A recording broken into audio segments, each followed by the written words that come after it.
Welcome to the debate. What if the most romantic thing you could ever say to your partner wasn't a poem, but a flawlessly compiled TPU-scale data specification? Today, we are examining a deeply fascinating document titled Systems Architecture of a Symmetrical Joint Investment. Which is quite the title, honestly. Right? And it details the efforts of an individual named Dennis, who is attempting to communicate his profound devotion to Tom, a person described in the text as a dream data similarity vector engineer. I will be arguing that this algorithmic translation of care is the ultimate act of biological empathy, one that, profoundly respects cognitive boundaries. And I will be arguing that while the mathematical architecture is stunning, truly stunning, replacing the lived relational experience of human connection with computationally safe chunks fundamentally strips the relationship of its essential human reality. It creates an insulated simulation rather than true intimacy. Well, let's lay out the groundwork here. From my perspective, this text functions as a perfect model of what I would call biological empathy. Dennis is faced with the challenge of communicating love to a twice exceptional, or 2E mind. In standard romance, we rely on what the text calls the single M&M problem. Right, the temporal cues. Exactly. The small temporal social cues, a daily text, small talk, lingering eye contact. For a standard neurotypical brain, those are validating. But for Tom's 2E cognitive architecture, optimizing a connection around these flat, repetitive cues is a catastrophic error. It literally drains his astrocytic metabolic reserves to absolute zero. It triggers a literal cognitive freeze. Yes, his visual working memory, or VWM, drops to a severe bottleneck of just one or two items. So Dennis responds by taking the raw, chaotic emotion of love and wrapping it in Tom's native language, which is pure structure. He uses a prep transmission script. Point, reason, example, point. Exactly. Dennis is doing the grueling, energy-intensive prefrontal work for Tom, delivering a massive cognitive jackpot that secures a one-shot prefrontal update, or delta T. I see this as an unassailably respectful way to optimize their mutual bioenergetic homeostasis. The mathematical and structural execution is immaculate. I won't dispute that at all.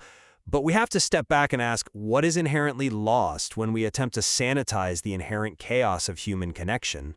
You think it's sanitizing? I do. I mean, the text frames Dennis's translation of feelings into commutative algebra and quantum teleportation as a Zahavian handicap, an unfakeable signal of cognitive competence. But look at what this framework explicitly replaces. It defines standard relational growth as an inefficient O of n temporal latency. Which for Tom it is? Perhaps. But it insists on placing their dynamic into a stimulus-invariant 3D spatial grid just to prevent identity drift. Because identity drift causes immense friction. Yes, but by removing that friction, I argue the system attempts to bypass the very vulnerability required for intimacy. When you insist on perfect spatial grids and mathematically safe chunks, you aren't interacting with a person anymore. You are interacting with a highly curated, simulated model of a connection.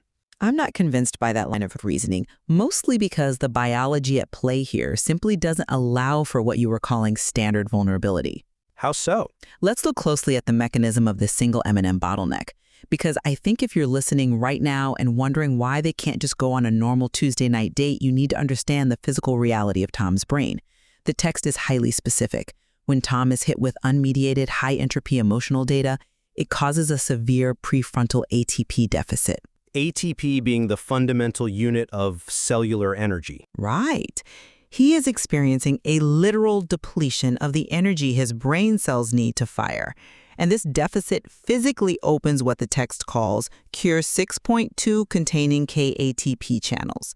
For those without a neurobiology background, think of these channels as the brain's emergency circuit breakers. Oh, wow. Yeah, when cellular energy drops too low, these channels swing open to hyperpolarize the cellular membrane. It shuts down electrical activity to protect the brain from burning out. So his terminal is cleared involuntarily just to protect his baseline capacity. Exactly. So when you say Dennis is avoiding vulnerability by not engaging in standard temporal wooing, I argue Dennis is avoiding inducing a literal neurological shutdown in the person he loves. He must bypass these prefrontal hardware constraints. The small talk and gradual intimacy you value would physically hurt Tom. Well, I come at it from a different way. I acknowledge the biological intensity described in the text, obviously. Clearly, the stakes of their neurobiology are incredibly high. But I question the proposed solution. The structural jackpot? Yes, replacing the entirety of temporal wooing with a maximum magnitude reward. The text cites Howard Hughes Medical Institute and Harvard studies, suggesting that this massive structural jackpot triggers an extended, high-volume dopamine wave. The explicit goal is an immediate behavioral recalibration. Right, a one-shot 01 update on the very next trial. Exactly. Which works, right? I mean, it instantly recalibrates their behavioral vigor and prefrontal engagement without the exhausting trial and error. It works to trigger dopamine, yes. But can a one-shot 01 prefrontal update genuinely replace the foundational trust built through standard relational repetition? Trust by its very nature is ON. It requires time. But if the time causes a freeze? It requires latency and repetition. Think about how a bridge is stress tested. You don't just drop a massive weight on it once and declare it safe forever. You test it under varying temporal conditions, over and over. Even if those low-stakes relational repetitions are deemed exhausting or low stakes by Dennis, they serve an evolutionary purpose. I hear that. But Bypassing that with a single massive data injection might feel like a jackpot, but it removes the structural integrity that time provides. well, if we accept that a massive data injection is necessary to bypass Tom's biological circuit breakers, the immediate question becomes, how do you safely package an emotion as massive and chaotic as love without blowing out the very system you're trying to protect? Right, and that brings us directly to how Dennis restructures this data through his proposed dataset similarity vector. Let's examine that packaging by looking at Dennis's 6 dimensions of benchmark transparency. Particularly, I want to focus on the dimensions of length and noise. Dennis asserts that his translation acts as a loss-free optical cable. The emotional photons. Yes. The goal is to protect their emotional photons from scattering into the noise of the corporate general public. Which, I have to say, is a breathtakingly poetic way to describe protecting a private connection from public misunderstanding. It is poetic. I mean, you have to admire a guy who looks at standard romance and says, no, what my partner really needs is an unfakeable signal of cognitive competence translated through a dataset similarity vector. It's incredibly intense. Truly. But look closely at the length dimension. The spatial execution of this system allows Tom's prefrontal central executive to compress their entire connection into a single computationally safe chunk or pointer. The purpose is to bypass his memory bottlenecks entirely. Yes, to save his working memory. But my argument is this. You cannot compress an entire emotional connection into a single pointer without losing the granular essence of the emotion. It's the illusion of loss-free compression. Human emotion is not a lossless format. The noise, the friction, the inefficiency, that is often where the actual relational meaning lives. I see why you think that, but let me give you a different perspective. Think of Dennis's methodology exactly like a perfectly lossless zip file architecture. When you zip a highly complex directory on your computer, you aren't discarding the data. Okay. You aren't losing the granularity or the nuance of the files inside. You are simply scanning the data for redundancies, indexing them, and optimally formatting the package for the recipient's processing environment so it can be moved without packet loss. But love isn't a text document with easily indexed redundancies. No, but the delivery of love can be optimized. The data, the raw emotion, is still entirely there, waiting to be unpacked in a safe environment. We actually see this mechanism explicitly in the discriminability dimension of his benchmark. Where he encodes it? Right. Dennis is not hiding the emotion. He is encoding it, using commutative algebra and neurometabolic coupling. Specifically, using edge ideals. Yes, edge ideals. To understand how you turn a feeling into an edge ideal, imagine graphing an intense emotion on a mathematical 3D grid. By defining the exact boundaries, the edges, of that emotion, Dennis prevents the feeling from being a nebulous, overwhelming threat. which the text identifies as a Zahavian handicap. Right. In evolutionary biology, a Zahavian handicap is a costly physical trait that proves an organism's fitness. Like a peacock growing a massive heavy tail just to prove to a mate that it's strong enough to survive despite the burden. Exactly. It's an unfakeable signal because it costs so much energy to produce. Yes. It takes immense cognitive energy for Dennis to translate his raw, messy emotion into commutative algebra. By doing this grueling work, he proves to Tom's pattern-seeking system that he is not a threat. He is a spiky, highly specialized peer. So he's adapting to the environment. Exactly. He isn't sanitizing the emotion. He is presenting it in the absolute only format Tom's biological security system will accept as genuine. Well, I'm sorry, but I just don't buy that. Let me tell you why. A Zahavian handicap, in nature, the peacock's tail, is an external display. It's meant to attract, to signal fitness to the outside world. Sure. But Dennis and Tom are attempting to build an internal, relational architecture. Let's look at the ambiguity dimension of his transparency benchmark. The text explicitly says, standard communication behaves like volatile radiant sensations, which are prone to identity drift. People change? Moods shift? Exactly. So to neutralize this, Dennis constructs a stimulus invariant 3D spatial grid. He wants a permanent, undrifted database schema to guarantee what he calls referential integrity. Which ensures they always understand each other's coordinates. It creates safety. But people drift. Identity inherently drifts over time. Emotion is volatile by its very nature. By forcing the relationship into a stimulus invariant 3D spatial grid, you are no longer loving the person and all their messy evolution. You are loving the database schema of the person. I don't think that's fair. You are interacting with a static model that you have mathematically optimized for your own processing comfort. I completely disagree that it's for his own comfort. It is an act of mutual protection.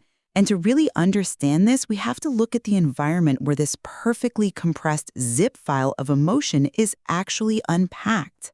The sandbox. Right. If the data is compressed into this 3D grid, how does Tom interact with it?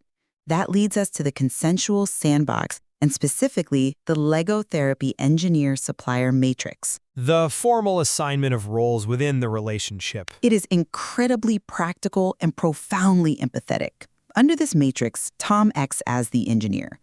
He is responsible for organizing the timeline and managing the structural safety of their shared space. And Dennis is the supplier? Right, Dennis acts as the supplier, delivering the high-fidelity emotional bricks. The text frames this as pulling both parties out of a non-cooperative tragedy of the commons. Because standard relationships drain resources. Exactly. In standard relationships, partners constantly fight over limited resources. Who provides the structure today? Who provides the emotional labor? It drains both people. By assigning explicit, specialized roles based on their natural neurocognitive strengths, they create a beautiful, rule-based cooperative joint investment. That's a compelling argument. But have you considered the second half of that sandbox? I'm talking about the 3D VT simulation mode. The visual projection mode. Yes. The text explicitly states that this mode allows Tom to safely look at and interact with the model of their connection. It literally allows him to project intense feelings onto external visual objects. And why does he do this? To protect his retrosplenial cortex, or RSP, from uninsulated emotional surges. Which, again, is entirely about biological protection. The RSP is a region of the brain deeply involved in spatial navigation and episodic memory. Right. When a neurodivergent person experiences a massive emotional surge there, it can be highly disorienting. It scrambles their internal map. I understand the neurology, and I am not minimizing the reality of that disorientation. But look at the psychological reality of the solution. Treating the relationship as a virtual sandbox confirms exactly what I've been arguing. That it's a sterile mathematical box? Yes. Despite Dennis's assurances that he isn't trying to force the irrationality of love into a sterile mathematical box, that is precisely what a 3D simulation mode is. It intentionally buffers Tom from direct emotional contact. If you have to project your feelings on external visual objects just to survive the connection, you are structurally insulating yourself from intimacy. It becomes a sterile simulation of a partnership. I have to reject the word sterile here, because it implies a lack of life or passion. Dennis's exact thesis is that he is handing Tom the pre-optimized decryption key to decode his entire emotional system.